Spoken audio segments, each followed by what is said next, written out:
Sou o diácono Gilberto, filho de Santana, Bahia. Este mês de julho, a nossa paróquia do São Francisco de Assis vai apresentar os santos segundo o calendário romano. Por isso, cada santo, na sua história da vida, nos dá uma lição de vida. Eles defendem a vida humana e a vida divina. Os santos são representantes autênticos da nossa fé. Por isso, com atenção, abre o teu coração para dignamente escutar a história de cada santo em cada dia desse mês.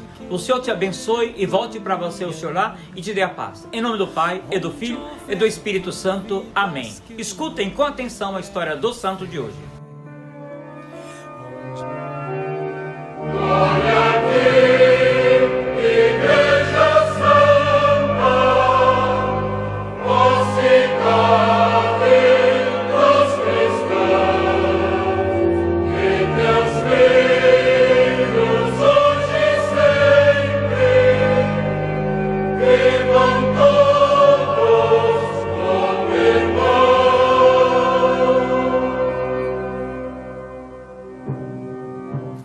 Santo do dia 3 de julho, segundo o livro Na Luz Perpétua, volume 2, do padre João Batista Limã, calendário tridentino, dito de São Pio V, ano de 1959.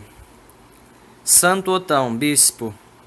Natural da Suábia, teve Otão pais piedosos, que deram ao filho uma educação muito sólida. As virtudes, como os grandes talentos, fizeram-no merecedor da estima de todos que com ele viviam. O imperador Henrique IV nomeou o capelão de sua irmã Judite, esposa de Boleslau, duque da Polônia. Durante a estada na Polônia, aprendeu a língua daquele país. Judite morreu e Otão foi pelo imperador chamado ao cargo de secretário e, mais tarde, de chanceler da corte. Quando, anos depois, morreu Roberto, bispo de Bamberg, foi o próprio imperador que indicou Otão para sucessor do mesmo, na sede episcopal. Debalde este relutou. Henrique insistiu naquela nomeação acertada e Otão aceitou a mitra do bispado de Bamberg. Grandiosa lhe foi a entrada na metrópole. Embora fosse inverno, Otão, quando chegou perto da cidade, apeou e descalço sobre a neve, andou até a catedral. Não tardou em relatar ao Papa a história da nomeação e pessoalmente foi a Roma, fazer ao vigário de Cristo a entrega da mitra e do báculo, pedindo humildemente exoneração do cargo do qual se julgava indigno. O Papa, porém, confirmou a investidura do imperador, deu a Otão o pálio e conferiu-lhe a sagração de bispo.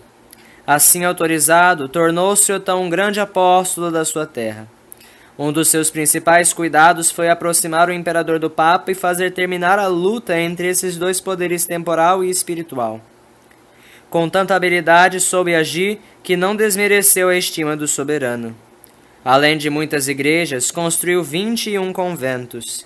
Perguntado uma vez por que fazia tantos mosteiros, respondeu: os conventos são a defesa da inocência, o abrigo da penitência, o refúgio dos pobres, doentes e necessitados. Era admirável o amor que tinha aos pobres. Quanto mais dava aos desprotegidos de fortuna, tanto mais lhe cresciam os recursos. Em pessoa, visitava os pobres doentes, confortando-os material e espiritualmente. Na sua vida particular, contentava-se com pouca coisa, e em sua casa reinava a maior simplicidade. Houve quem censurasse e reprovasse esse modo de vida do bispo, mas Otão respondeu: os bens do bispo são esmolas dos fiéis. Não convém, portanto, que os gastemos inutilmente. De Boleslau, duque da Polônia, filho de Judite e sobrinho do imperador Henrique IV, recebeu o convite para pregar o evangelho aos pomeranos, povo que ele mesmo acabara de subjugar pelas armas.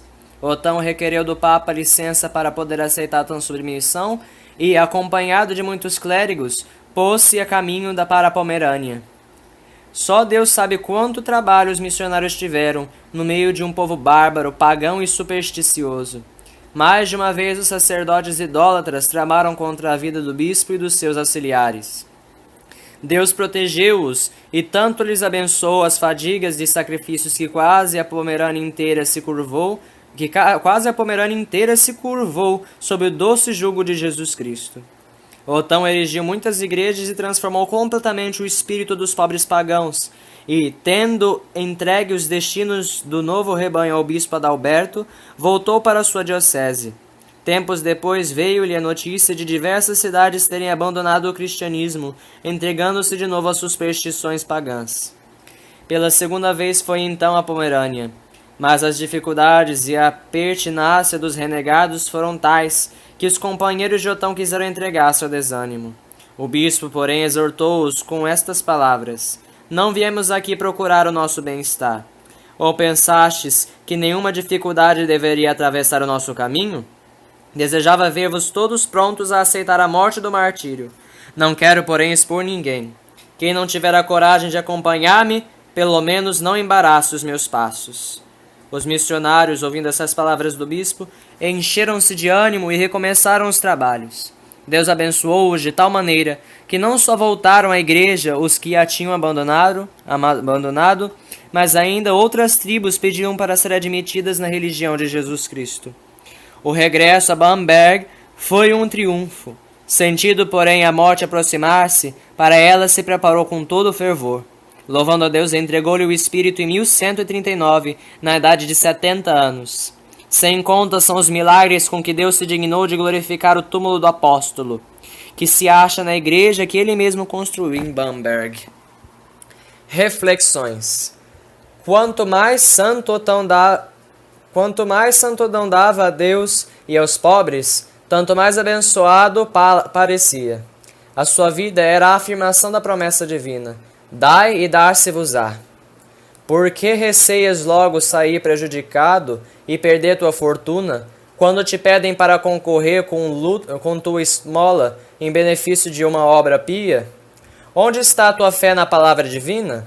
Não negues teu auxílio aos pobres. Dar esmola é lei que Deus deu, é necessário para a tua salvação.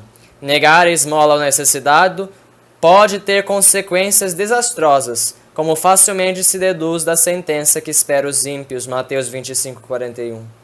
A Bíblia apresenta-nos o mal rico, Lucas 16:19. Ele foi condenado às penas do inferno, por quê? Não porque tivesse enganado os outros, não porque tivesse roubado e oprimido viúvas e órfãos, mas porque não tinha compaixão dos pobres, não dava esmola, Santo Agostinho.